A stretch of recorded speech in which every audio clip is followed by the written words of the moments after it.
Sáúdà Jílé sọ̀rọ̀ gbéra ńlẹ̀ kò dìde ọmọ onífẹ̀ẹ́ àbúrò ọdún dé.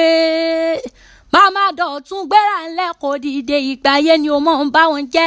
Sáúdà ọmọ ọlọ́jọ́ bíi tòní ìwọ̀lá wá kí ọdún ayọ̀ ló mọ̀ ń ṣe. Òní lọ́jọ́ ẹ̀yẹ rẹ kò ní dọdún ìbànújẹ́ mọ́ lọ́wọ́. Ọmọ wọn Ile-Ife ọmọ onífẹ̀ẹ́ àbúrò abọ́ dúpẹ́ lọ́wọ́ Elédùmarè ọba pọ́dún èyí túbọ̀ láyé.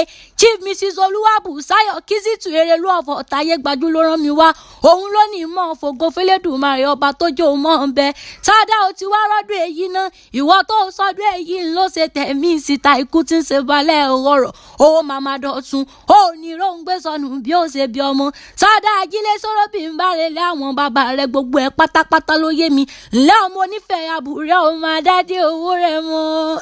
Nílé àwọn bàbá rẹ̀ wọ́n yìí dúró kí wọ́n níbẹ̀ wọ́n yìí bẹ̀rẹ̀ kí wọ́n nífẹ̀ẹ́ oyè lágò. Kógá kò bẹ̀rẹ̀ lákì wọ́n nífẹ̀ẹ́ òdáyé. Bàbá kí wọ́n nífẹ̀ẹ́ àkìyí tábẹ́rẹ́ ẹbọ ni wọ́n fi ní ṣe ìdàbò ọmọ ṣùwà ẹ̀kẹyọ̀. Bàǹtẹ́ gbọ́rọ̀ ó ti múlẹ̀ onífẹ̀ẹ́ wù mí ẹbọ ojoojúmọ́ múlẹ̀ àwọn bàbá tó bí ọlọ́mọ wọn sún mi yín lọ. Sáúdà ohun mẹ́sàn-án ọ̀tọ̀ọ̀tọ̀ ní múlẹ̀ onífẹ̀ẹ́ wù mí gbé ká fárí apá kan ká dá apá kan sí.